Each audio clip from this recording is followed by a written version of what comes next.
Hello student, welcome to BS tutorial. দেখো আজকে এই ভিডিও লেসনে আমরা 2022 সালের তোমাদের ফেব্রুয়ারি মাসের যে মডেল অ্যাক্টিভিটি টাস্ক দেওয়া হয়েছে সেই মডেল অ্যাক্টিভিটি টাস্কের আজকে এই ভিডিও লেসনে পঞ্চম শ্রেণীর পরিবেশ বিষয়ের যে মডেল অ্যাক্টিভিটি টাস্কটি দেওয়া হয়েছে তার সম্পূর্ণ সমাধান আলোচনা করব। ভিডিওটি তোমরা শেষ পর্যন্ত দেখতে থাকো, আশা করি খুবই হেল্পফুল হবে। দেখো তোমাদের এখানে প্রথমে একের দাগে কি রয়েছে, ঠিক উত্তরটি নির্বাচন করো। প্রথম প্রশ্ন, মাটির একটি স্বাভাবিক উপাদান হলো, সঠিক উত্তর কি হবে? অপশান ঘ, ঘাসের টুকরো। তারপরে 1.2তে কি রয়েছে, নিচের যেটির জল ধরে রাখার ক্ষমতা সব থেকে বেশি সেটি হচ্ছে অপশান ক অর্থাৎ এঁটেল মাটি। এরপরে 3 নম্বর প্রশ্ন, নিচের যেটির সাহায্যে মাটির নমুনাকে পরীক্ষা করা যায় সেটি হলো অপশান গ, আতশ কাচ। এরপরে একটি বাক্যে উত্তর দিতে হবে, এখানেও 3টি প্রশ্ন রয়েছে। প্রথম প্রশ্ন, একটি রাসায়নিক পদার্থের নাম লেখো যা জল শোধনে ব্যবহার করা হয়। এর সঠিক উত্তরটা কি হবে না, পটাশিয়াম পারম্যাঙ্গানেট। তাহলে জল পরিশোধন করতে পটাশিয়াম পারম্যাঙ্গানেট ব্যবহার করা হয়। 2 নম্বর প্রশ্ন কি রয়েছে না, তোমার চেনা একটি রাসায়নিক বিক্রিয়ার কথা লেখো। এটার উত্তর কি হবে না, আমার চেনা একটি রাসায়নিক বিক্রিয়া হলো দুধে লেবুর রস মেশালে দুধ কেটে ছানা হয়ে যায়।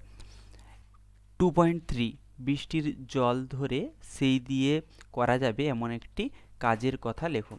এক্ষেত্রে তোমরা লিখবে যে বৃষ্টির জল ধরে সেই দিয়ে করা যাবে এমন একটি কাজ হলো গাছে জল দেওয়া। গাছে জল দেওয়া। আচ্ছা, এরপরে 3-এর দাগে কি রয়েছে, একটি বা দুটি বাক্যে উত্তর দিতে হবে। এখানেও 3টি প্রশ্ন রয়েছে, প্রত্যেকটি প্রশ্নের মান হচ্ছে 2। প্রথম প্রশ্ন, পলিথিনের টুকরো কিভাবে মাটির ক্ষতি করে? উত্তরটা কি হবে, প্লাস্টিকের টুকরো কয়েকশো বছরেও ভাঙে না, ওগুলি মাটিকে আলো হাওয়া পেতে দেয় না এবং গাছের শিকড়কে মাটির ভেতরে প্রবেশে বাধা দেয়, ফলে মাটি অনুর্বর হয়ে পড়ে। এরপরে দেখো 3.2তে কি রয়েছে, কি কি উপায়ে মাটির উর্বরতা বাড়ানো যায়? এর উত্তরটা কি হবে, মাটির উর্বরতা বাড়ানোর উপায়গুলি হলো, একটা উপায় এখানে দেওয়া হচ্ছে, মাটিতে নাইট্রোজেন, ফসফেট, কম্পোস্ট ও জৈব সার মেশাতে হবে। আর 2 নম্বর উপায় হচ্ছে মাটির সজীব উপাদান যেমন কেঁচো ইত্যাদির সংখ্যা বজায় রাখতে হবে। এরপরে 3.3, কী ধরনের মাটি ধান চাষের পক্ষে ভালো? এর উত্তরটা কী হবে, দেখো, যে মাটি জল ধারণ ক্ষমতা বেশি সেই মাটিতে ধান চাষ ভালো হয়, যেমন এঁটেল মাটি, দোআঁশ মাটি।